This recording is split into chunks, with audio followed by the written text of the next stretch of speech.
Yes, Roomies, welcome back to another video and thanks for joining. Oh, Sorry, folks. Welcome to Tim Reptile. That's right.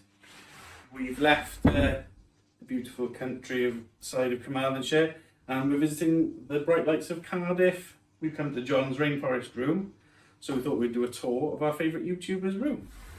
Let's get on with the video. Can I come back in now? Go away.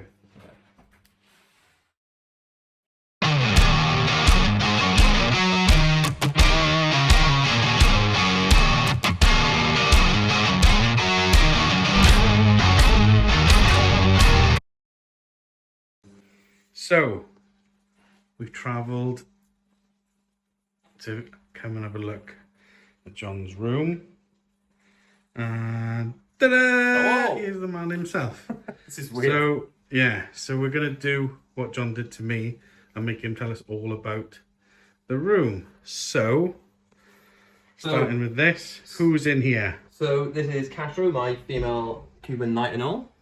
So she's about 2 years old now, and she's, well, you can see currently shedding, so just a little bit left on her head.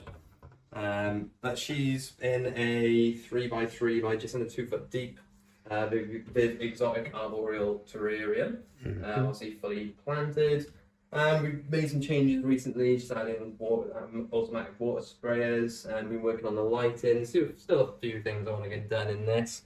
Probably taking the radiator at the top, adding a deep heat emitter, but not too much more to done this. The only thing I want to do is add a bit more ventilation, because there is some vents I started putting in the side before we moved into this room, but pretty pointless because it's right up against the wall. So I'm probably going to add some in the top once I take the radiator out, and then some on the sides as well, because it does get a little bit humid. She seems to like it and she's shedding really well, but probably better for airflow in general. So you got videos on the water system, spray system? Yeah, on the spray systems we planted it recently, added some more plants in there. So we had a video on that more recently, but we've probably done a lot more reptile stuff in the last couple of videos, so more on the bio setups to come. Yeah, so lighting wise you've got an Arcadia Jungle Dawn, is it? Yeah, so we've got the Jungle Dawn in there, the UV, which you can daisy chain them together, which is pretty good. And then we've just got an Arcadia, what is it? Flood lamp heat, I think it's like a 70, 50, maybe a 50 watt in there. Yeah, nice. It's great. This very densely planted. It looks natural though, isn't it? You know, with the how you got the smaller plants at the front with the leaf litter. Yeah, it took a while to get like this because this used to be the chameleon setup. So some of the plants in there have been in there for probably 4 or 5 years, some of them. But it's probably only the last couple of years where I've really started to start getting things right, or better anyway, in terms of terrestrial plants compared to like aquatic plants, really. Yeah. So you don't see many YouTubers with Cuban night anoles as pets. So how do you rate them as a? It depends. If you want them in your hands or something you want to interact with every day, then probably not for you. I'm more like you, really, Tim. Like, I like the animals you can observe and you watch them interact with the enclosure, really, and their environment. So she's really interesting to watch. The thing I find really fascinating, which I didn't know when I got her, they do have like the sticky pads like geckos as well as big claws. So when she was on the glass one day, I found it really weird. But she does perform some weird poses. Like if you've seen one of my shorts recently, she sat there with her arms crossed and back stuck to the glass, which is just weird. But that's just her. But I'm trying to work with her, like getting her feeding off tongs and trying to get her calmed down a little bit. But she's not exactly the most receptive to that sort of thing. But again, I don't really want to handle it just for the sake of handling her. It's more if I need to take her out the tank or there's anything wrong with her that she doesn't get too freaked out. But slow process, but just persevere, I suppose, is the key. Yeah, like I used to keep green anoles, so I've got a soft spot for anoles in general. Yeah. Yeah, she's nice. Like her. Yeah, she's a... Too many bromeliads, I was pretty sure. So... Do you want to take a look at the work in progress? So, well, you can probably see here I've got a 5-belly toad paludarium, which has Terra 45, 45, 45. So my father-in-law loves this tank, so wanted something similar himself. They're filmed making this tank, so there was a good chance to get that done with this one. So we're at the process now, we've almost finished just the hardscape elements, more like just the planting and stuff. Done a bit of touching up, and I'm basically going to run a canister filter through here into what's sort of like a reservoir. That's just basically a lid for it. And then the waterfall will run straight through here, down in here. We'll have some plants in there, some aquatic plants, terrestrial plants. But the only things left to do really is get it planted, all of the plants, and just I want to make that a little bit more seamless where the lid is on there. But other than that, we're pretty much ready to get it planted and finished. So what's going in there? We've got some baby fire-bellied toads, or some, Oh yeah, some random breeder. I don't know how incredible he is, but yeah, we've got some fire-bellies. We'll have a look. We'll have a look at my guys in a bit. Yeah, definitely, they're doing well. Yeah, no, you've got a few videos on this build, haven't you? And yeah, I'd like to try and get the builds done in one video if I can, but it takes so long to build and then filming. Like, I can maybe do an hour's worth of work on a tank and probably spend 2 hours filming it. So to get them done in one is pretty difficult unless you bring one video out a month. But yeah, there's a series on this if you want to go and check that out. Yeah, it breaks my heart how good your setups look compared to mine. It really annoys me. But thing is, though, I think it just comes with time and practice. Like, these never, you know. No. The answer is no. Yours are great.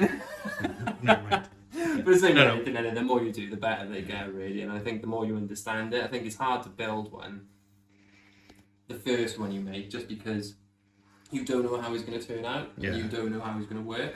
Yeah, I think your aquascaping sort of skills come into play in the paludariums, the vivariums as well, like how things flow and things like that. I think, you definitely cross the two, but I think it definitely makes it less daunting when you talk about filtration, like, you know, water chemistry and stuff like that. It doesn't. I think a lot of people get put off by the aquatic side of things when it comes to stuff like this. But yeah, having a background in fish definitely helps.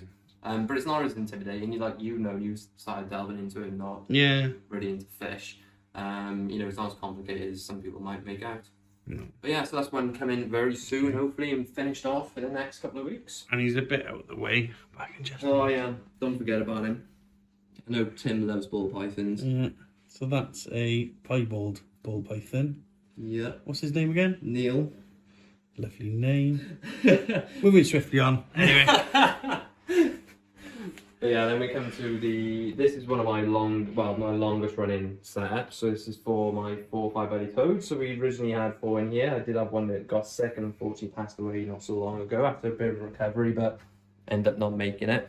But I did kindly get gifted another fire-bellied toad from somebody as well. I can't forget his name. Seems like a decent guy, I suppose. Yeah. But they're doing really well here at the moment. And to be fair, since I've added your one you give me in, Tim, I've not heard any calling, fighting or anything. So it's been, if anything, they've probably been a bit calmer. Yeah, no, I mean, this setup is one of the things that inspired me to get back into keeping reptiles and amphibians again. And why I started pestering you in the comments on YouTube. It's, but no, it's great. It's one of my favourite setups of anyone on YouTube, I think. Oh, it's not overly complex, I wouldn't say, but it's the execution's really good. Really like it. Well, you can see, there you go, you can see how much they like climbing. You can see your one actually climbing right to the back there. So. Oh yeah, so that's my old one trying to escape and come back to Carmarthenshire. Get out of Cardiff. Yeah, I think the only really good problem I'm getting with this is that I've added more lighting onto it. I'm starting to get some sort of black brush algae, which is not detrimental, it just doesn't look very nice. I mean, we've got snails in our setup, but then that comes with other problems, like we put some frog bitten you gave us, and that didn't survive the snails, so it's, But yeah, this tank was the one I didn't put any thought into when I built it. I literally had some red-bellied newts I needed a home for. Oh yeah. And I built it like within 2 days. Didn't even think about it, just chucked it together. And it's turned out to be one of my favourite setups. You see those red-bellied newts everywhere. Yeah. I think they stopped imports or something, so they've become quite rare. Yeah, but they ended up with fire-bellies instead, so yeah. There we are. Oh.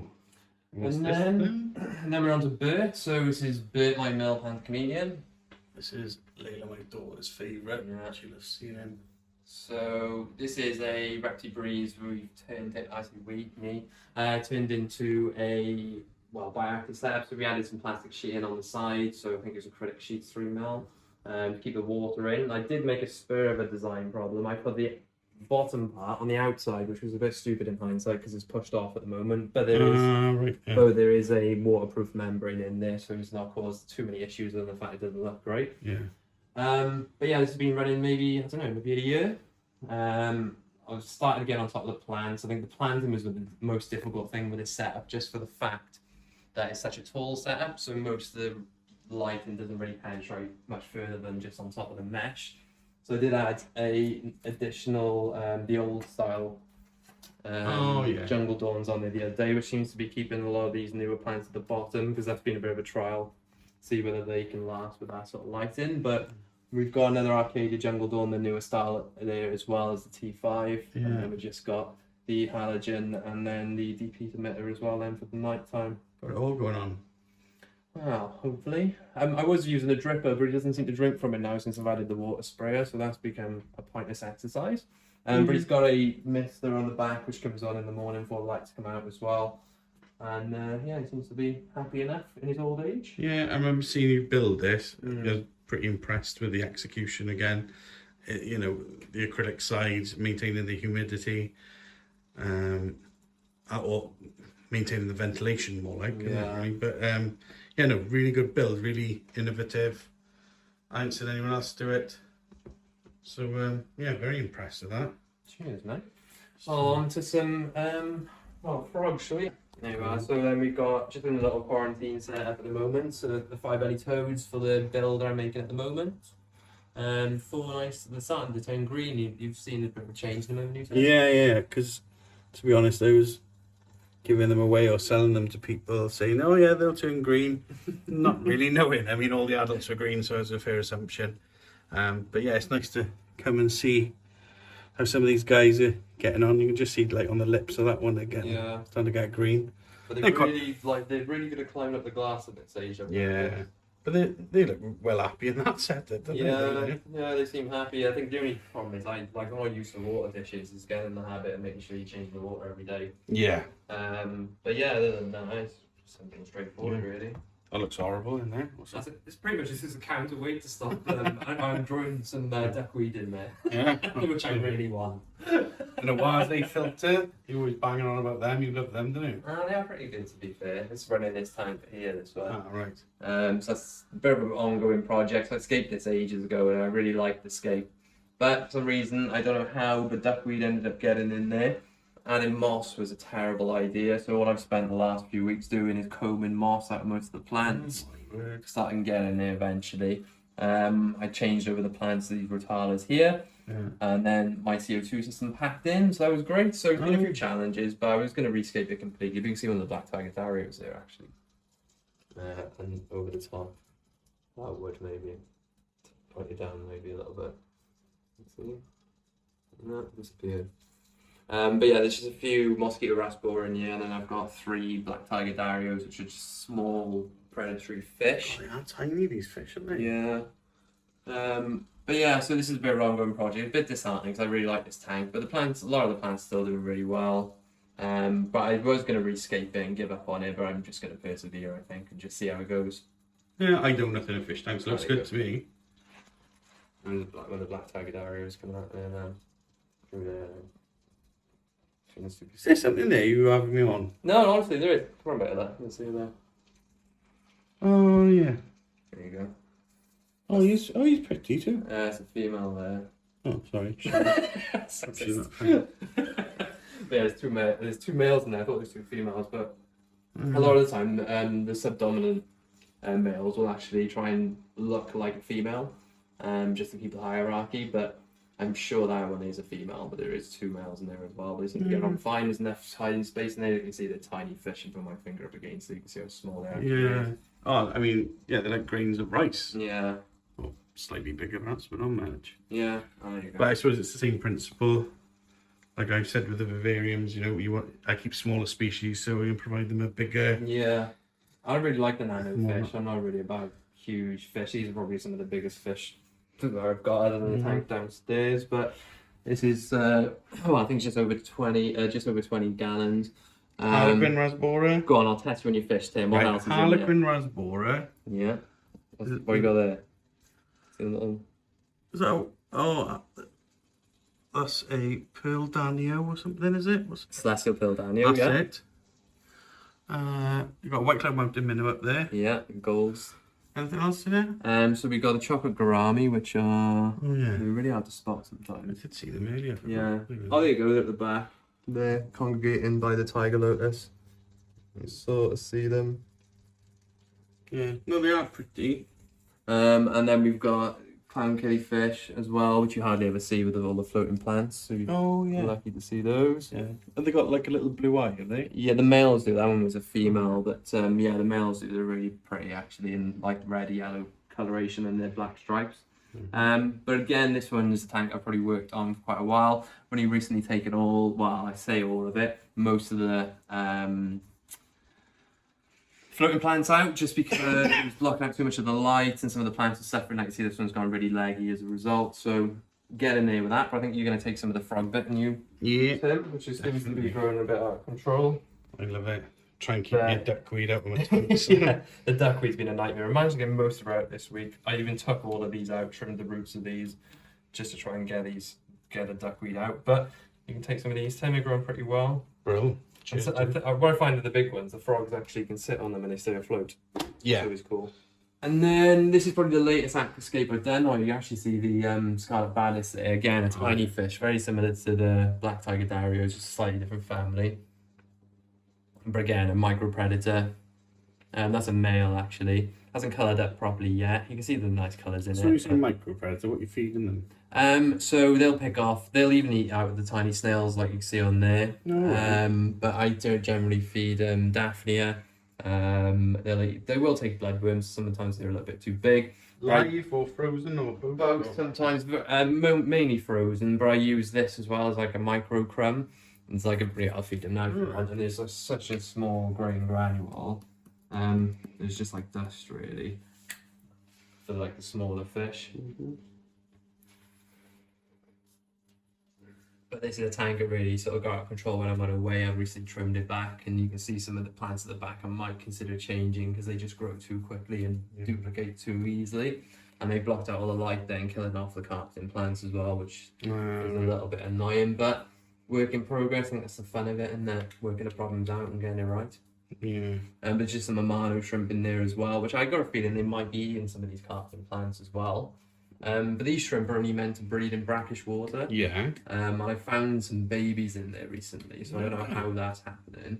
There's no salt in there. I've tested the water, so that's not an issue because probably the rest of the fish would die if that was the case. Different species, perhaps? No, like they're definitely a mono shrimp. I just don't know. I've heard of a couple of cases where people have had them breeding. And whether I had them and they had eggs at the time, I don't know. And perhaps they were in brackish water, but I doubt it. And that could be the case, and some of the babies just managed to survive freakishly for whatever reason. So are they growing on? The baby's growing on? Yeah, well, I did a video on this coming out this Sunday actually. I got some clips of some of the babies on there I managed to catch. But there is some green jade shrimp in there as well, but they're definitely not those. They're more of a beigey reddish. Oh, it's interesting. So don't know why that's happening. So everybody knows. Let him know.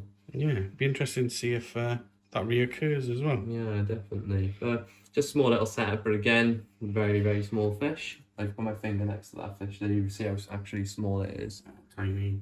But yeah, no, I like it. And it's like, that is what you think of when you think of a Nano aquarium, isn't it, really? Yeah, exactly. So is that like a 30 centimetre cube? Or? 30 centimetre cube, yeah. Yeah, nice. Like it. But yeah. And last but not least, this is your latest build, isn't it? Well, yeah, so this is the bridge. Well, I didn't build it recently. We planted it recently. But this used to be a grower tank for my neonate green tree python 5 years ago, maybe. So thought to repurpose it with the new little addition. You might be able to see at the top there, Tim, actually. And where did this one come from, Tim? Oh, I don't know. We delivered in this morning, didn't we? Yeah, so nice little addition, thanks to Timothy. That's Ted from our house. Unfortunately, we got 2 neon day geckos, and they turned out to be 2 males, so we needed a good home for this one. We couldn't find a good home, so I thought, John may as well have him. So we brought him to John's. But yeah, we watched the build video, or the refit or whatever, rescape of this the other day. It looks great, we think. So we're very happy he's going to a good home.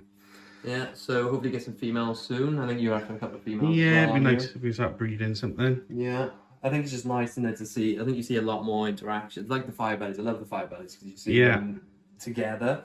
I think like having an animal, like see them interact with each other, is a lot more interesting. I mean, cohabbing's quite a hot topic, I think, and some things you definitely can't cohab. Yeah. Other things, I think, you know, it goes well. But what you can't cohab is two male neon day geckos. It's only that much.